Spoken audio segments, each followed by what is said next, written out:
Bien, amigos, estamos de vuelta en No se diga más a través de Rumba 98.5. Bienvenida, Karina Alarcón. Hola, hola, ¿cómo están ustedes? ¿Cómo se han portado en mi Mira, ausencia? pareciera que no tan bien como tú. Llegaste con una sonrisa de oreja a oreja, Contenta, así, aunque contenta. te ves como oscura.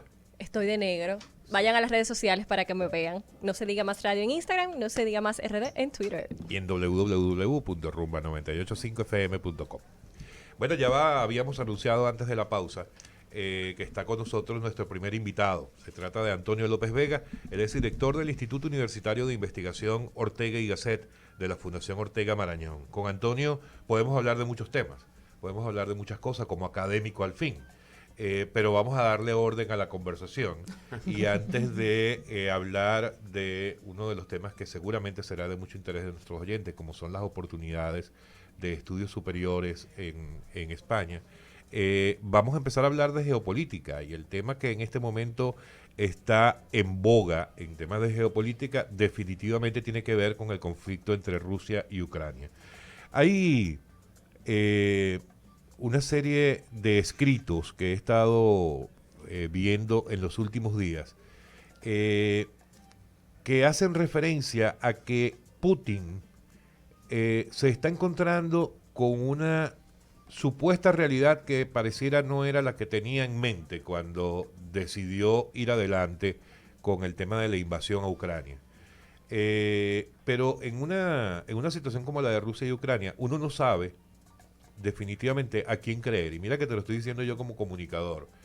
Porque todos sabemos que en Rusia o de Rusia puede salir cualquier cosa que no sea cierta a través de medios de comunicación y uno no sabe en realidad si es cierta o no. Pero también desde Ucrania el presidente ha estado llevando adelante un tema absolutamente comunicacional, con lo que pareciera estar dando la batalla más allá de las tropas y del tema bélico. Pareciera que su narrativa está siendo su principal arma y pareciera que la está ganando, por lo menos desde mi punto de vista.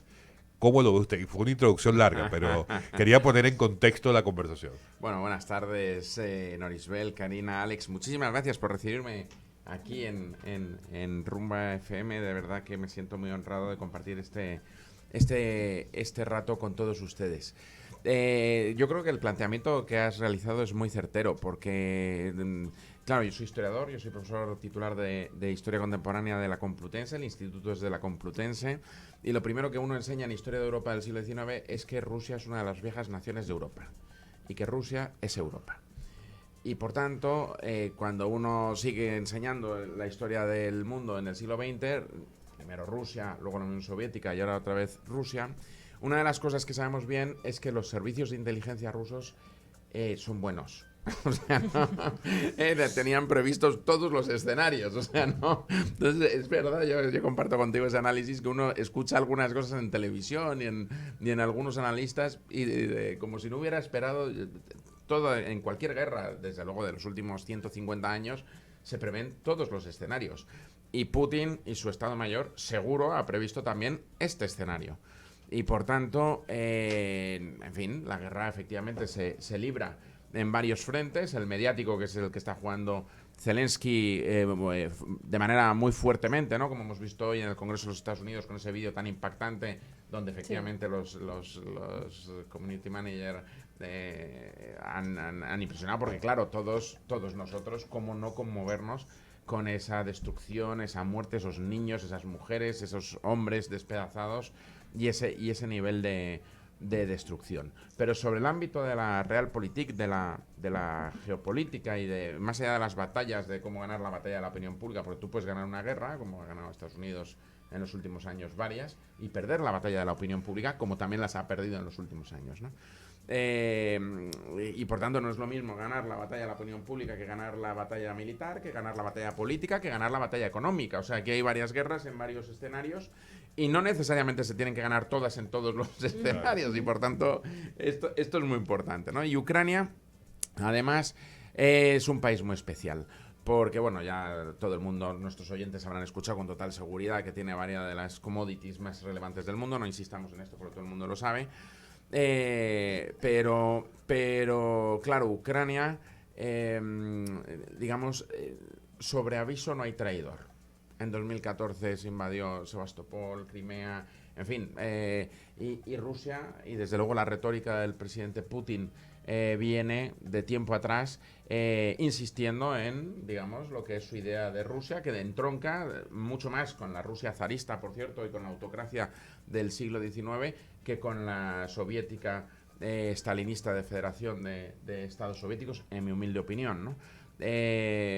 Por tanto, yo creo que ahí hay que ser un poquito más finos, ¿no? A la hora de introducir el bisturí, y por supuesto es un tema complejísimo en un ámbito de las relaciones internacionales y de la geoestrategia internacional, donde también partamos de la base que en esta guerra de estrategia también lo que nos llega a los ciudadanos comunes de a pie es un dato por ciento bastante reducido de lo que está pasando en los estados mayores, en las negociaciones entre diferentes naciones, en Naciones Unidas, entre los propios negociadores de paz en esas reuniones que está habiendo. En fin, esto es un tema realmente delicadísimo, ¿no? Con estos pasos que ya han dado para las conversaciones, negociaciones entre Ucrania y Rusia, ¿qué podríamos esperar nosotros en los próximos días?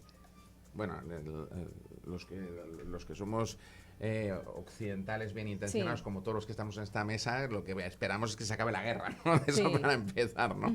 Porque efectivamente, claro, uno tendería a pensar que desde luego en Europa, pero en general en el mundo, no habríamos querido que hubiera ninguna guerra ya, ni pensamos que eso fuera imaginable en ningún momento. Claro, pero ¿bajo cuáles términos? O sea, ¿qué podríamos esperar? Bueno, a mí lo que más me preocupa como analista es que efectivamente en la batalla mediática que Alex estaba señalando, estamos dejando muy pocos rincones de escape a Putin. Es decir, tú si quieres llegar a un final pactado, que entiendo que es lo que inicialmente parecería deseable a la hora de dar una salida a un conflicto, que no es lo mismo que dure 2 semanas, 3 meses que 3 años, y las guerras sabemos cómo empiezan pero no cómo terminan, y la historia está llena de ejemplos de esta índole. Claro, si estás buscando un final pactado en un contexto donde está claro que la disimilitud entre las fuerzas militares de uno y otro bando son muy grandes, pues tienes que dejarle alguna vía de escape. Y la verdad es que a mí la sensación que me da es que desde el punto de vista desde luego de la opinión pública internacional, digamos, de los países occidentales como son los nuestros, no se está dejando ninguna alternativa a Putin más allá porque claro, poco menos que estamos diciendo, bueno, pero ¿qué pasa que no lo conquista? Que no, o sea, me parece muy poco, digamos, es colaborar muy poco con la tragedia humana que se está viviendo en Ucrania, donde, claro, el fenómeno migratorio que estamos asistiendo, la cantidad de familias destruidas, muertos, niños y niñas sin futuro ahora, porque han quedado desmembrados o tullidos desde todos los puntos de vista. No pensemos solo, esto es un fenómeno desde la Primera Guerra Mundial, no pensemos solo físicamente, sino también emocionalmente. El impacto de ver un proyectil sobrevolándote la cabeza deja secuencias psicológicas en todas las guerras del siglo XX e inicios del XXI. Ha sido uno de los principales consecuencias. Recuerdo en Inglaterra, por ejemplo, a la generación de 1914 le llaman la Lost Generation. ¿Por qué? Porque no solo fueron los que murieron en el campo de batalla, sino que realmente fue tan impresionante lo que vieron delante de sus ojos. Era la guerra más destructiva que hasta entonces había asistido a la historia de la humanidad, cosa que puede ocurrir en este caso, porque supongo que todo el mundo se da cuenta que el nivel técnico de armamento es infinitamente superior a cualquier otro momento de la historia. Lo que estamos viendo todavía son armas, digamos, entre comillas, convencionales, más o menos conocidas.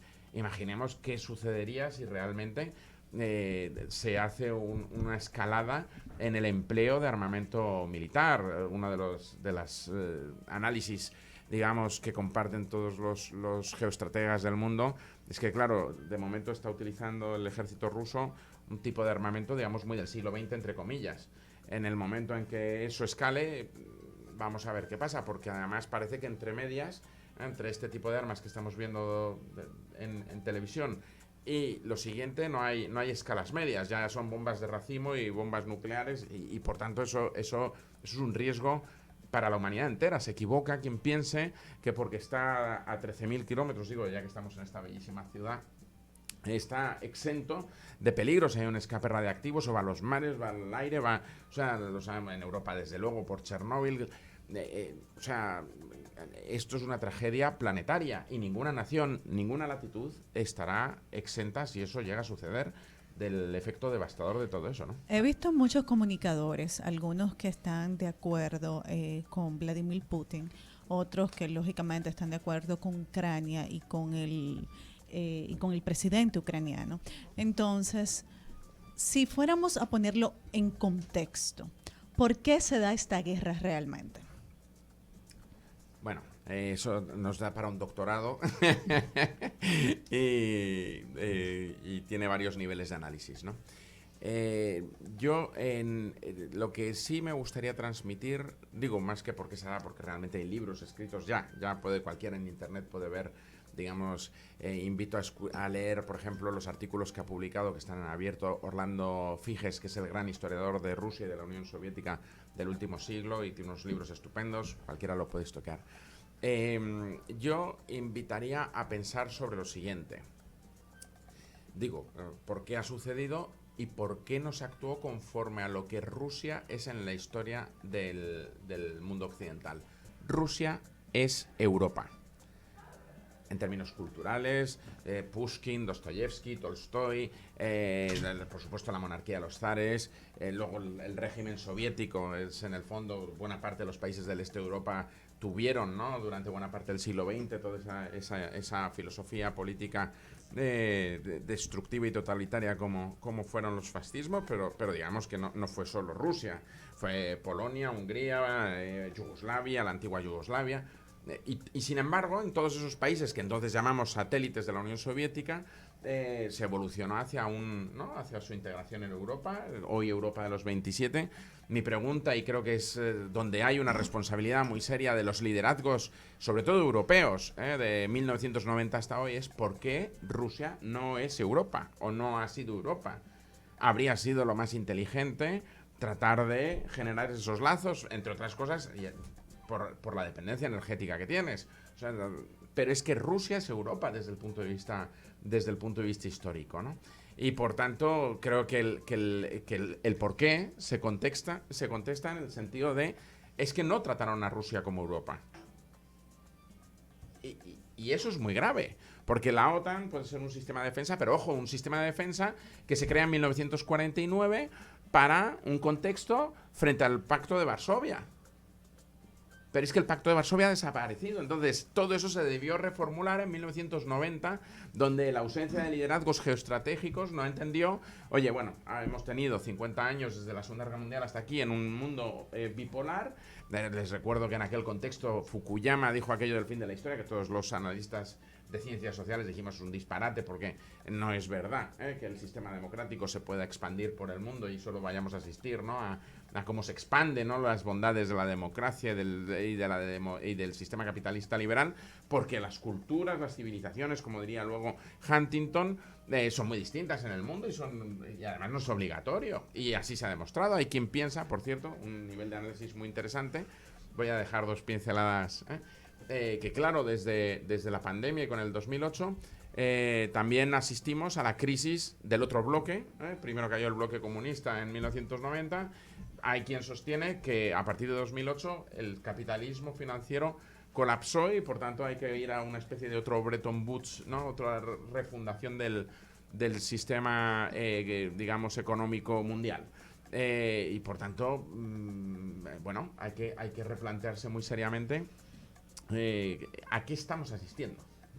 O sea, el análisis, digamos, sencillo no sirve para este tipo de conflictos, ¿no? Porque hay, digamos, raíces profundísimas de cerca de 200 años de historia, que es lo que estamos encima de la mesa. Antonio, vamos a hacer una pausa, pero voy a dejar una pregunta en el aire para respuesta al volver. Aunque, como decía, esto probablemente necesitamos un doctorado para esa respuesta. Sí, pero fíjate, se dice desde hace mucho tiempo que Rusia ha ido introduciéndose en varios países de Latinoamérica. Un ejemplo de ello, un ejemplo clarísimo, Venezuela. De cara al escenario actual, ¿qué tanto podría ser una amenaza para los Estados Unidos esa presencia real que tiene Rusia, me atrevo a decir solamente a Venezuela, pero porque tengo la certeza de ello, pero seguramente habrá otras naciones en la región en las que probablemente también tenga injerencia rusa en este momento.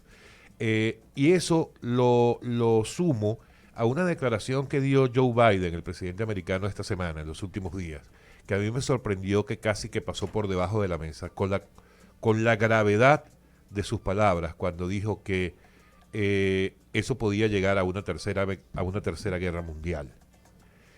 Oye, o sea, una declaración como esa, dicha por el presidente de los Estados Unidos de América, yo no sé cómo no fue algo que hubiera tenido que generar una reacción inmediata a nivel mundial, de rechazo, de por lo menos de más comentada de lo que fue. Yo lo vi así como si hubiera sido un fake news que se publicó en las redes sociales, cosa que la verdad es que no entiendo. Si yo no hubiera visto al presidente decirlo, hubiera pensado que era un fake news en las redes sociales.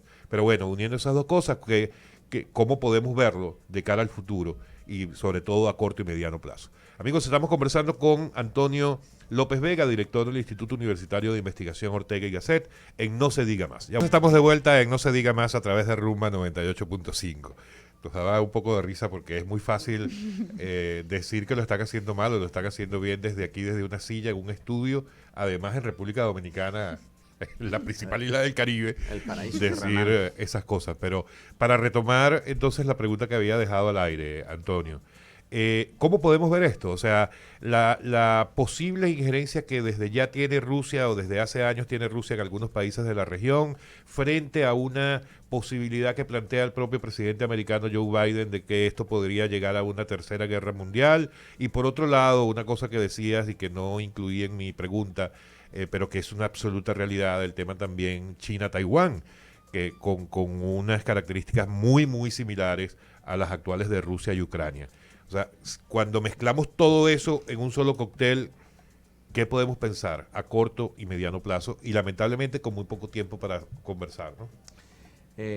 Bueno, digo, por hacer una síntesis que deje pensando a nuestros oyentes y creando más confusión, que es la labor de los profesores, ¿no? Una de las labores fundamentales que tiene un profesor es crear confusión para que los estudiantes se pregunten ¿cómo ha dicho eso que no?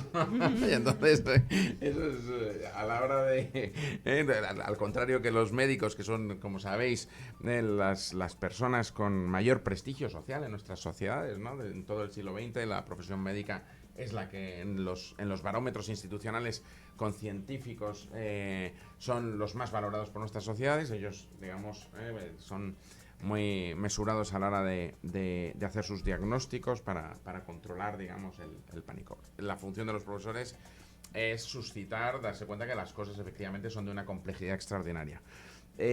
Primera cuestión, la Tercera Guerra Mundial.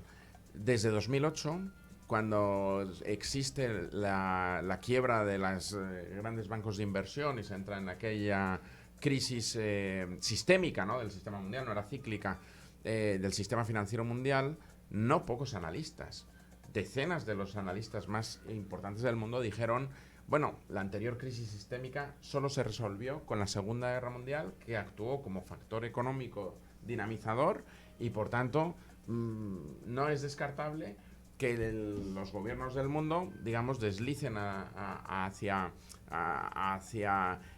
sus analistas a ver cómo actuaría el sistema económico mundial si hay un conflicto armado. ¿Qué pasa? Que en el siglo XXI los conflictos armados ya no son, digamos, como la Segunda Guerra Mundial y desde luego no son tolerables en nuestras sociedades desde ningún punto de vista, ¿no?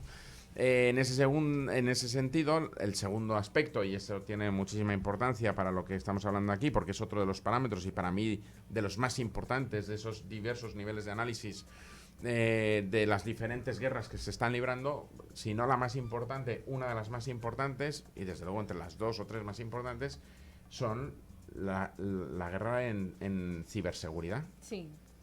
La vulnerabilidad que tienen los sistemas, bueno, parece, digo, yo no diré que tú hacías referencia antes, pero parece que algo tuvo que ver el sistema ruso de inteligencia en las elecciones de 2016 en Estados Unidos, que algunos parámetros de seguridad cibernética tiene, y luego en el Brexit también parece que tuvieron una cierta...